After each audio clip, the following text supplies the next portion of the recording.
من الشيطان الرجيم. بسم الله الرحمن الرحيم. ليس البر أن تولوا وجوهكم قبل المشرق والمغرب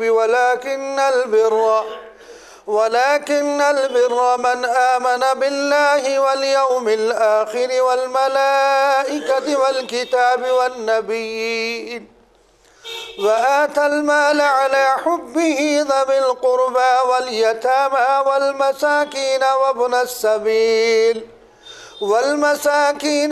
السبيل والسائلين وفي الرقاب وأقام الصلاة وآتى الزكاة والموفون بعهدهم إذا عاهدوا والصابرين في البأساء والضراء وحين البأس أولئك الذين صدقوا وأولئك هم المتقون. جس آیت کی تلاوت کی گئی ہے اس کی 2 ہفتوں سے تفسیر چل رہی ہے. تو اس میں جو جزء اول تھا وہ عقائد سے متعلق تھا، اعتقادیات سے متعلق، اور جو گزشتہ ہفتے تفسیر ہوئی تھی اسی آیت کے متعلق وہ تھی اعمال، عبادات سے متعلق. اور آج تیسری چیز کا بیان ہے، وہ ہے انسان کے اخلاق، اس کی عادات. تو آج جو بیان ہے وہ اخلاق پر، جس کے اچھے اخلاق ہوں گے، ظاہر بات ہے نبی کریم صلی اللہ علیہ وسلم کو اللہ تبارک و تعالیٰ نے خلق عظیم دے کر بھیجا تھا، اس سے نوازا تھا آپ کو. تو اعتقادیات، عبادات، اخلاقیات، اگر آپ دیکھیں تو پورے دین کا نچوڑ ہے یہ، اسی میں ساری چیزیں آ گئی. تو آدمی کے عقائد ٹھیک ہو جائیں، عبادات اور معاملات ٹھیک ہو جائیں، اور اخلاق اچھے ہو جائیں، تو وہ اس سے بڑھیا آدمی وہ زمین پر کوئی نہیں ہے. تو انسان کے اخلاق کے اچھے ہونے کی بنیادی خوبی یہ ہے کہ وہ اپنے قول و قرار اور اپنے عہد کا، اپنے وعدے کا پورا پابند ہوتا ہے، وہ وعدہ خلافی نہیں کرتا ہے. یہ اس کے اچھے اخلاق ہونے کی بات ہے. یعنی جس کا جتنا اچھا اخلاق ہوگا ظاہر بات ہے کہ وہ وعدے کا بھی پورا ہوگا، وہ وعدہ خلافی نہیں کرے گا.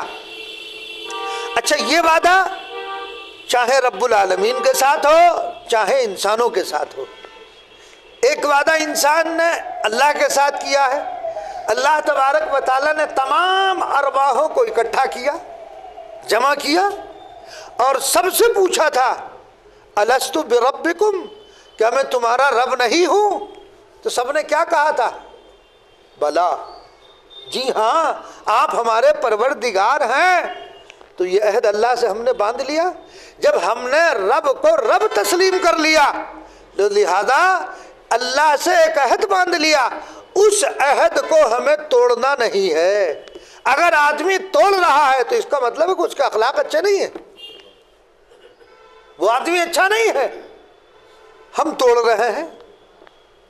ہم نے رب کو رب مانا، بیک زبان سب نے کہا تھا بلا، جی ہاں آپ ہمارے پروردگار ہیں. جب رب کو رب مان لیا تو اس کی تعلیمات کو بھی تو مانو. تو اس کی تعلیمات سے انحراف کیوں ہے؟ پھر رب کا اقرار کیسا؟ پھر رب کا اقرار کیسا؟ میں نے آج جمعے میں بھی یہ بات بتائی تھی کہ انسان کسی ملک کے وزیر اعظم کو مانے، کہاں بھئی یہ ملک کے پرائم منسٹر ہے، جو قانون وضع کیے گئے ہیں ان قانون کی خلاف ورزی کرے تو وہ کیا ہوتا ہے؟ آدمی اس قانون کی نظر میں باغی ہے. یعنی وہ گویا کہ اس کو مان نہیں رہا ہے. اگر مانتا قانون کو بھی تسلیم کرتا. جب اس قانون کو نہیں ماننا تو پرائم منسٹر کو بھی یہ نہیں ماننا، اس کے دستور کو بھی نہیں ماننا ہے. یہ تو رب کو اگر ماننا ہے، یہ پتہ کیسے چلے کہ یہ انسان رب کو ماننے والا ہے؟ تو رب نے جو قانون ہمیں دیا ہے اس قانون کو بھی ماننے والا ہو. اگر اس قانون کو مان رہا ہے تو رب کو رب مان رہا ہے، قانون کو نہیں مان رہا تو یہ کہا جائے گا کہ رب کو بھی نہیں مان رہا۔ تو اس لیے رب کو بھی مانو، رب کی بھی مانو۔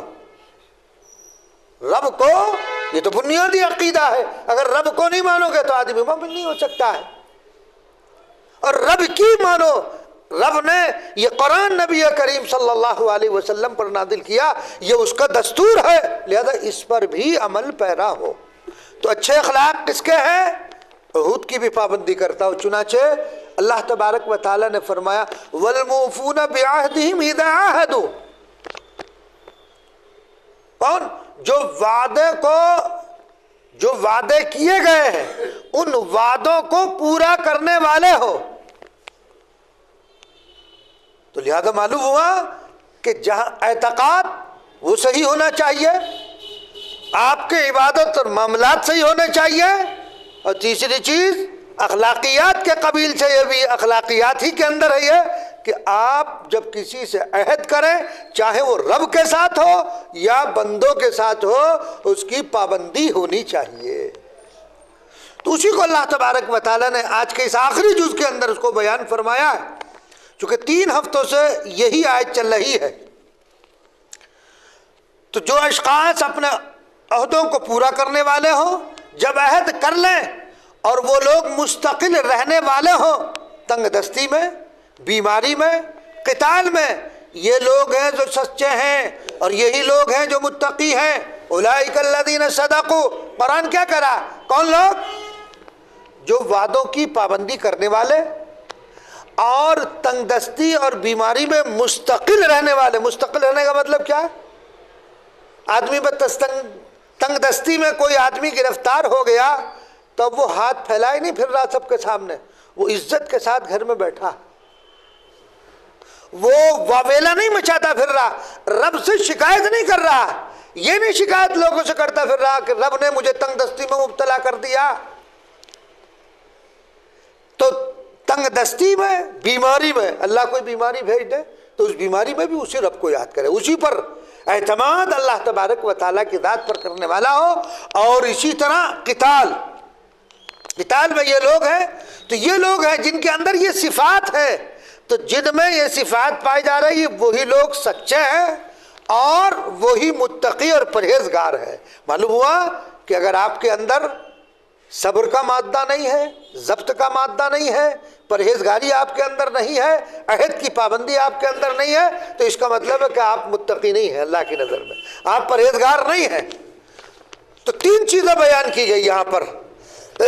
پہلی جو صفت بیان کی گئی ہے وہ کیا ہے؟ عہد۔ اللہ سے عہد باندھا ہو یا بندوں سے، دونوں کو آدمی پورا کرنے والا ہو۔ تو آدمی چاہے وہ اپنے رب کے عہود ہو یا کسی بندے سے باندھے ہوئے عہود ہو، ان کی پیروی اور ان کی پابندی کرنے والا ہو۔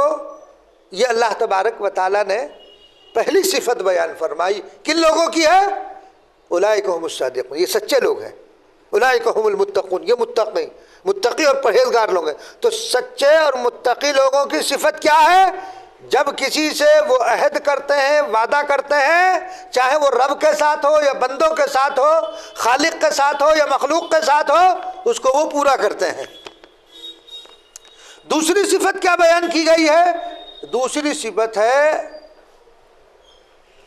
ثبات قدمی، مستقیم رہنا، یعنی تنگ دستی، مالی پریشانی، جسمانی بیماری، دیگر تکالیف، جسم میں درد ہو رہا، گھٹنے میں درد ہو رہا، پیٹھ میں درد ہو رہا، یہ کوئی انسان ان تمام تکالیف میں مبتلا ہے، لیکن ایسے وقت ثابت قدم رہے، مستقل مزاج رہنے والے ہوں، یعنی ایسے مواقع پر وہ کم ہمتی کا مظاہرہ نہ کرے، زباں پر شکایت آ جائے کہ کیا میں ہی ملا تھا رب کو، مجھے ہی تکلیف پہنچانی تھی، اس تکلیف میں، اس بیماری میں مجھے ہی مبتلا کرنا تھا۔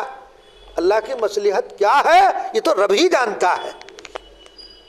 تو اس لیے آدمی کو کم ہمت نہ ہونا چاہیے، تو صبر و ثبات کا دامن ہاتھ سے نہ چھوٹے۔ عملی زندگی میں انسان کو طرح طرح کی تکلیف، دکھ، بیماریاں، دوسری پریشانیوں سے دوچار ہونا پڑتا ہے، مگر نیک اور سچے انسان جو متقی اور پرہیزگار کہلانے کے مستحق ہیں وہ ان مواقع میں مستقل مزاج ثابت قدم رہتے ہیں، صبر و استقامت کے ساتھ وہ رہتے ہیں۔ صبر و استقامت سے ایسے وقت میں کام لیتے ہیں، وہ جزا فضا نہیں کرتے، وہ شکوہ نہیں کرتے، وہ شکایت نہیں کرتے، بلکہ ہر حال میں احکام دینیہ پر جمے رہتے ہیں۔ وہ شکایت نہیں کرتے پھرتے، دیکھو میں بیمار ہو گیا، بیماری کو میں ہی ملا تھا، اس طرح کے جملے زبان پر حرف شکایت نہیں آتی، بلکہ وہ اس کو اللہ کی نعمت سمجھتے ہیں۔ دیکھو بیماری ہو یا صحت ہو، دونوں اللہ کی نعمت ہے بھئی، صحت بھی اللہ کی طرف سے، بیماری بھی اللہ کی طرف سے، تو نعمت تو دونوں ہوئی۔ حضرت حاجی امداد اللہ مہاجر مکی رحمۃ اللہ علیہ کے پاس ایک شخص آیا، حضرت تھانی رحمۃ اللہ علیہ لکھا ہے واقعہ کہ میں بیٹھا ہوا تھا حضرت کے ہاں، تو مضمون یہی چل رہا تھا کہ بیماری بھی اللہ کی نعمت ہے۔ اتنے میں ایک شخص آیا اور کہنے لگا کہ حضرت میں بہت بیمار ہوں، پریشان حال ہوں، میرے لیے دعا کر دیجئے۔ کہا میں نے دل میں سوچا حضرت ابھی بیماری کو نعمت بتا رہے تھے، اب دیکھو کیا دعا کراتے ہیں۔ تو حضرت نے فوراً ہاتھ اٹھائے، فرمایا اے اللہ تیرا یہ بندہ کمزور ہے، صحت بھی تیری ایک نعمت ہے، بیماری بھی نعمت ہے، لیکن یہ بندہ اپنی کمزوری کی وجہ سے اس نعمت کا متحمل نہیں، اس کو صحت کی نعمت میں تبدیل فرما دیجیے۔ کتنی شاندار دعا ہے، دیکھو اس میں کوئی شکایت نہیں، بیماری نعمت ہے کہ اے اللہ اس بیماری کو صحت کی نعمت میں تبدیل فرما دیجئے۔ کتنی شاندار دعا کر دی۔ تو اس لیے انسان کو جزا اور فضا نہیں کرنی چاہیے، گھبرانا نہیں چاہیے۔ ہو گیا اٹیک آ گیا، کینسر ہو گیا، ٹھیک ہے اللہ کی مرضی ہے، اپنے طاقت کے بقدر علاج کرو، شفا اللہ نے لکھی ہوگی ملے گی، نہیں ہوگی تو اللہ نے جو وقت آپ کا لکھ دیا ہے اس سے تو نہ ایک منٹ ادھر نہ ادھر، وہ تو وقت آنا ہے، اس میں شکایت کی کیا بات ہے؟ ہاں انشاءاللہ ثم انشاءاللہ آپ جو صبر کر رہے ہیں، اس صبر کی وجہ سے اللہ تبارک و تعالی تمہیں جس نعمت سے نوازنا چاہتے ہیں اس کا تمہیں اندازہ بھی نہیں، اس دنیا میں رہتے ہوئے نہیں ہوگا۔ اللہ نے صابرین کے لیے، دیکھو مومن ہے نا، دونوں ہاتھوں میں لڈو ہے اس کے، اگر انسان کو مصیبت پہنچتی ہے صبر کرتا ہے تو صابرین کے لیے اللہ کا وعدہ ہے جنت کا، انسان کو خوشی پہنچتی ہے اور اس خوشی میں اللہ تبارک و تعالیٰ کا شکر ادا کرتا ہے تو شاکرین کے لیے بھی اللہ نے وعدہ کیا ہے۔ تو مومن تو ہر حال میں اس کا فائدہ ہی فائدہ ہے، مصیبت پہنچے صبر کرے اللہ نے اس کے لیے وعدہ فرمایا، نعمت پہنچے شکر ادا کرے اس کے لیے بھی اللہ نے وعدہ، تو ہر حال میں مومن کے لیے فائدہ ہی فائدہ۔ اس لیے انسان کو جزا اور فضا، اچھا ایک بیماری آ گئی، آپ جزا کر رہے ہیں، کیا نام شکایت کر رہے ہیں، تو کیا اس شکایت سے حل نکل آئے گا اس کا؟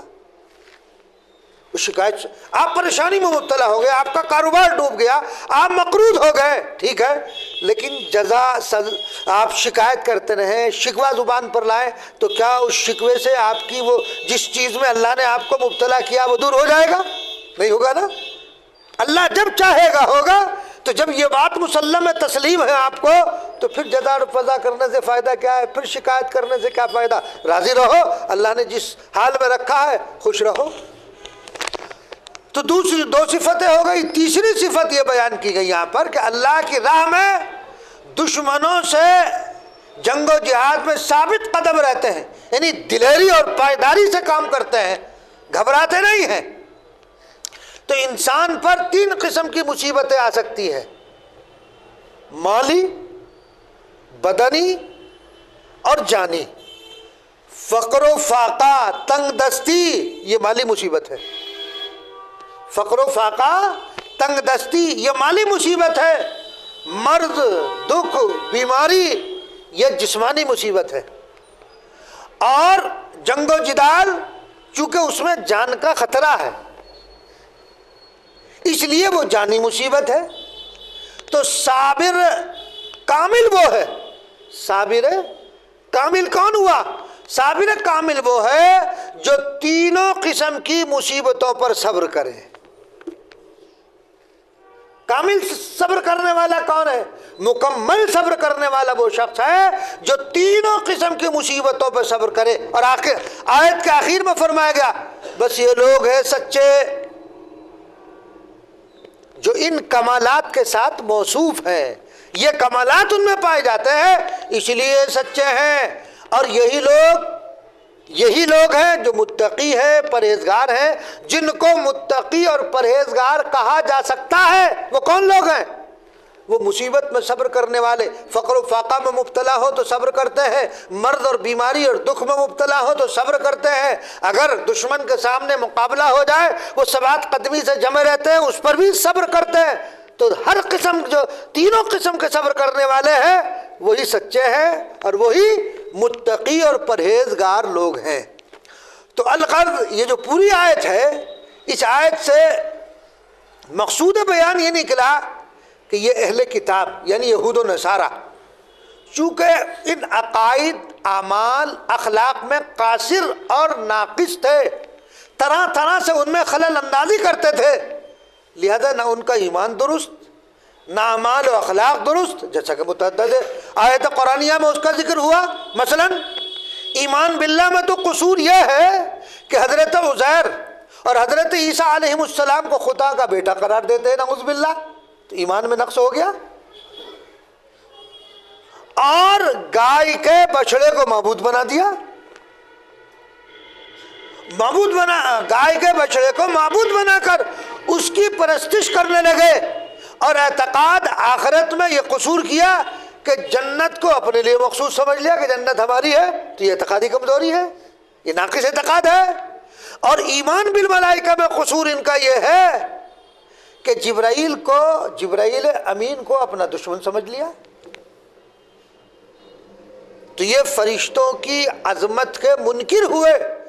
اور ایمان بالکتاب کا قصور یہ کی، ایمان بالکتاب میں یہ قصور کیا کہ دنیاوی فائدوں کے لیے اللہ کی کتابوں میں تحریف کر دی، حق کو چھپا دیا۔ اور ایمان بالانبیاء میں ان کا قصور یہ ہے، انہوں نے تفریق کر دی۔ کیا کر دی انہوں نے تفریق کر دی، بعض کو مانا بعض کو نہیں مانا، کچھ کو قتل بھی کر دیا، یہ قصور نہیں ہے، یہ تو ایمان کہاں ہوا پھر یہ؟